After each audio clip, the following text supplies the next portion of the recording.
মামাকে ফোন করি।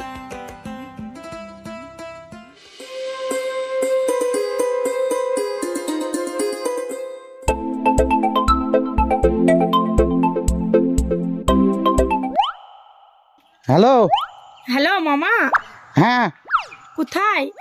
আমি এত কুলফত ভাইয়ের আরোটে পাট বেচতেছি গো। যাচ্ছি যাবো এখন লাই সন্ধ্যাবেলায়। ছি ছি ছি ছি, তাহলে মাদের বাড়ি যাচ্ছি আমি। হ্যাঁ যাও, ওখানে যাও। শুনো শুনো শুনো, বলো। সেইখানে যাবো, সেই রু। সেরু বলতে? সেই যে একবার দিয়েছিলি সেই রু। সেই বাগানে? হ্যাঁ, লুকিয়ে দিবা মামা। তা রাত লেগে যাবে যে? হ্যাঁ, রাত লেগে যাবে বলে আমি রেডি হয়ে গেছি। ঘাস কোটা কেটে আমি চলে যাব। আমার এখানে আজান হয়ে যাবে পাট বেচতার হিসাব করতে। এই যে বিশাল টেনশনে পড়ে গেলাম তো। আরে তা আমার যেটা হবে সেটা বলবো তো নাকি? এবার কি হবে তাহলে? তাহলে তোমাদের ওই বাগানেই দেবো তোমাকে সন্ধ্যাবেলায় থেকু। হ্যাঁ, তা শুনো শুনো শুনো। বলো। তোমার সাথে আমি পয়সা চাই, তুমি ধর্মলি বলো তো। শুধু আমাদের ও পা ভেঙে পড়ে আছে বলে একটু সমস্যায় পড়ে আছি, বুঝলি তো? আরে তা ঠিক আছে, আমি সন্ধ্যাবেলায় তোমাদের ওখানে যাবো, যেই ভালো করে দিয়ে আসবো তোমাকে। আমাকে 1000 টাকা দিও। হ্যাঁ, পালের মাথা বলতে যাবো, তাও আগে থেকে বিড়বিড় করছি। কাজ ফেলতে যাবো নাকি? হ্যাঁ হ্যাঁ, 1000 টাকা দিবা। হ্যাঁ, আসবা তাহলে। শোনো, আমি ওই সন্ধ্যাবেলার আজান হবে তার 10 মিনিট পরে যাবো, ঠিক আছে? হ্যাঁ ঠিক আছে। শোনো শোনো, আসবাদি দিবা, যেন বেইমানি করো না। হ্যাঁ। আরে হ্যাঁ গো, আচ্ছা যন্ত্রণায় পড়ে গেলাম রে।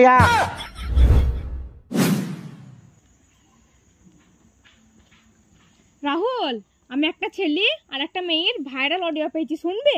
কই শোনা? এলে শুনে আমাকে বলবি কাদের গলা। সেইখানে যাবো, সেই রু। সেরু বলতে? সেই যে একবার দিয়েছিলি সেই রু। সে বাগানে? বেটা ছেলের গলাটা মাইদর আব্বা গলার মতন লাগছে না রাহুল? হ্যাঁ, বেটা ছেলের গলাটা মাইতর আব্বার গলার মতন লাগছে, কিন্তু মেয়ে ছেলের গলাটা কার মতন লাগছে বলতো সাহিল? কই আরেকবার শোনা। আমি সন্ধ্যাবেলায় তোমাদের ওখানে যাবো, যেই ভালো করে দিয়ে আসবো তোমাকে। আমাকে 1000 টাকা দিও। হ্যাঁ। মেয়েটার গলা শুনে মনে হয়েছে ওই সুজনের বইয়ের গলা রে। আমারও তাই মনে হইল রে। ঠিক বলেছিস তোরা, চ সুজনকে যে বলি গা। হ্যাঁ, বুলার তো দরকার, মামা হই ভাগিন বউয়ের সাথে নোংরামো করছি, তা বলতে হবে না? চ রাহুল, এখনই যাইয়ে সুজনকে অডিওটা শোনাই গিয়ে। চ।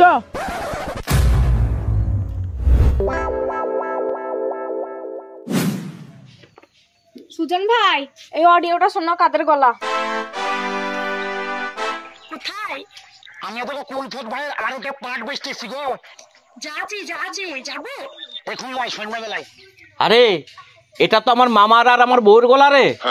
হ্যাঁ, তাইলে চিন্তা করো, তোমার নিজের মামা হয়ে তোমার বউয়ের সাথে কি কাণ্ড করে। ছি, ইয়া কি সহ্য করা যায় গো? মামা হয়ে ভাগিন বউয়ের সাথে নোংরামো করে।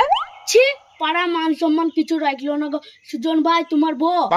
শোন তোরা, আমার মামা আর আমার বউকে যা ভাবছিস তোরা, সেটা সম্পূর্ণ ভুল। আমার মামা আর আমার বউ এমন ধরনের কোনো কাজ করবে না যাতে আমাদের মান সম্মান চলে যায়। তুমি আবার কেমন মানুষ গো? অডিও শুনিও বুঝতে পারছো না কি করে কি না করে। আরে উর্মি শোন, আমরা তো অডিওতে শুনেছি মাইতর আব্বার সুজন ভাইয়ের বউ প্রত্যেকদিন বাগানে দেখা করতে আসে।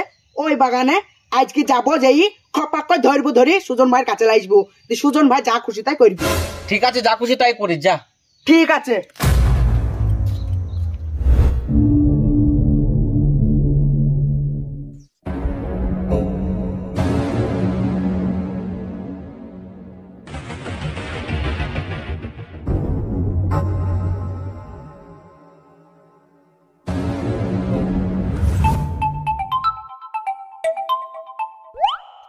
হ্যালো, কই গো মামা, আসো, সন্ধ্যা লেগে গেছে। চলে এসছি, দাঁড়া।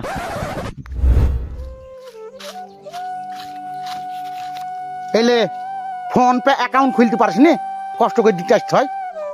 ফোন পে অ্যাকাউন্ট তোমার ভাগ্নিকে খুলতে বলেছি, তা খুলে না। ঠিক আছে, আমাকে এখন কষ্ট করে দিতে আসতে হবে। তাই ভাগ্নের পা এখন কেমন আছে? এখনো ঠিক হয়নি, 3 মাস আরাম করতে বলেছে ডাক্তারে। তার জন্য তো তোমার সাথে টাকা চাচ্ছি মামা, নাহলে কি তোমার সাথে টাকা চাতাম? আমিও তোর অসুবিধা বলে দিচ্ছি রে মা পয়সা, নাহলে আমারও খুব অসুবিধা জানিস। ভাগ্নিকে গিয়ে একদিন দেখে এসো মামা। যাবো করি রে মা, কিন্তু যেতে টাইম পাইনি, জানিস তো আমি কাজের মানুষ।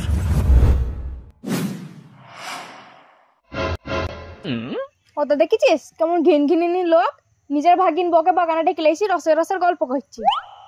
ওয়াদাকে ধরলি গিয়ে ওর ভাতারকে দেখাবো। ঠিক বলেছিস, প্রমাণ না দেখাইলে হবে না। চ ওষুধ গুনা টাইমে টাইমে খাওয়াবা ভাগ্নিকে, বুঝলি তো? আর খাবারটা টাইমে টাইমে দিবা। কি হচ্ছে মামা ভাইনি বসে বসে রসের গল্প হচ্ছে নাকি? ভাবি চলো তোমার ভাতারের কাছে আজকে যাই সাইজ করবো। এদা আজে বাজে কথা বলবি না, জানিস? আমার ভাগিন বকে আমি পয়সা দিতে এসছি, এমনি আসিনি। পয়সা দিতে এসছো তো বাগানে কেন? বাড়িতে যদি আসতে পারো না নাকি? এই মোটু নামনি, এদের দেখ পয়সা দিতে এসছে আমাকে। কি তোমার মামা পয়সা দিতে ইচ্ছে না কি দিতে ইচ্ছে? চলো। ঠিক বলেছিস, চলো চলো মাইতর আব্বা, আজকে তোমাকে ভাবের ভাতারে কাচালি যাই, ভাল লাগে সাইজ করাবো। এসো চলো ভাবি, মামার সাথে ফষ্টি নষ্টি করা তোমারও হচ্ছে। চলো চলো। এই না বুঝিলাও, হাতে নাতে ধরলে এসছে, বাগানে বসে বসে পুষ্টি নষ্ট করছিল। আরে মামার সাথে কি করছিলি বাগানে? ভাগ্নি শোন, আমার বৌমায়ের সাথে আমি বাগানে বসি এমন কিছু করিনি। আচ্ছা তোরা আমাদেরকে দুজনা খালি এরকম করছিস কেন? কিসের লেগে এরকম করছিস খুলি বলতো? আচ্ছা খুলি বলছি। উর্মি অডিওটা শোনা তো। কিসের অডিও রে? এই লাও শুনো। হ্যালো হ্যালো মামা, হ্যাঁ, কোথায়? আমরা তো কোন ঠোক ভাইয়ের আরো তো পাট বেচতেছি গো। যাচ্ছি যাবো। এখন নাই, সামনে বেলায়। ও এবার বুঝতে পেরেছি। আরে আমি আমার ভাগিন বউয়ের সাথে ফোনে কথা বলি, এ কথা ফোনের ভিতরে কি করে ঢুক গেল? সিঙ্গারা ভিতর যেমন আলু পকেট করে ঢুকে যায়, তেমনি তোমাদের দুজনেরও ফোনে কথা ঢুকি গেছে পকেট করে। শুনো চাচা, ছোট ছেলেকে ধমক দিয়ে লাভ নাই। তোমাদের অডিও কিভাবে ভাইরাল হয়েছে তা আমরা বলতে পারবো না। তোমাদের অডিও শুনি খাতা ছেলে তো বুঝতে পারবে তোমাদের খারাপ সম্পর্ক আছে। তা শোন ভাগ্নি, ওরা যেটা ভাবছি সম্পূর্ণটা ভুল। আমি আমার ভাগিন বউয়ের সাথে বাগানে দেখা করতাম শুধু পয়সা দেওয়ার লেগে। আমার আর ভাগিন বউয়ের কথাগুলা যেগুলো মোবাইলে ঢুকে গেছি, ওই কথাগুলো আগে শোন, আমি ভালো করে বুঝিয়ে দিচ্ছি। এই আমার আর ভাগিন বউয়ের কথাগুলা যেগুলো শুনেছিস মোবাইলে, সেগুলো শোনা। এই লাও শুনো। যাচ্ছি যাবো। ওই দেখ যাচ্ছি। ইয়ার মানে কি জানিস? তুই পা ভেঙে বসে আছিস বাড়িতে, ওষুধ কিনা পয়সা নাই, তাই আমার সাথে পয়সা নেওয়ার লেগে বাগানে যাচ্ছি তাই বলছি। আর শোনা, সেই যে একবার দিয়েছিলি সেই রূপ। বন্ধ কর। সেই জেরু একবার দিয়েছিলি সেই রু, এ কথার মানে কি জানিস ভাগ্নি? ইয়ার আগে বৌমায়ের হাতে ওই বাগানে এসে পয়সা দিয়ে গেছিলাম তোর ওষুধ কেনার লেগে। আর শোনা, হ্যাঁ লুকিয়ে দিবা মামা। বন্ধ কর। এই লুকি দিবা মামা তার মানে কি জানিস? তোর যাতে মান সম্মান না যায় সেই দিকটা বৌমা খেয়াল রাখে, তার লেগে আমাকে বলে মামা পয়সাটা কারো সামনে দিই না, লুকিয়ে দিবা। আর খামোখা তো উল্টো পাল্টা কথা ভাবে সব। কেন পয়সাটা বাড়িতে এসে দিয়ে যাবা, বাগানে কেন দিতে যাও? আরে আশ্চর্য ব্যাপার রে। আরে বাড়িতে পা ভেঙে পড়ে আছে, এমনিতে অসুস্থ, ওষুধ কিনা পয়সা নাই, বাড়িতে এলে একটা চা ডিম যদি করে আমার বৌমা, তাতে খরচা হবে না? এই তোদের মতন কিছু ছেলে মেয়েদের লেগে নিজের ভাগিন বউয়ের সাথে নিজের মামা কথা শুধু বলতে পারে না, এত সন্দেহ তোদের মনে। শোন ভাগ্নি, আমি আমার ভাগ নিব ঠিক জায়গায় আছি, লোকে যে যা মন তাই ভাবুক গা, ওটা মাথায় থুইস নে, আর টাইমে ওষুধটা খাবি। হ্যাঁ, আর শোন, আমার আর আমার ভাগিন বউয়ের ফোনের কথা কোন শালু মোবাইলে ঢুকে দিচ্ছে তাই কাকে ধরবো। চলে রাহুল, আমারই ভুল। চল চলো গো বাড়ি। চল।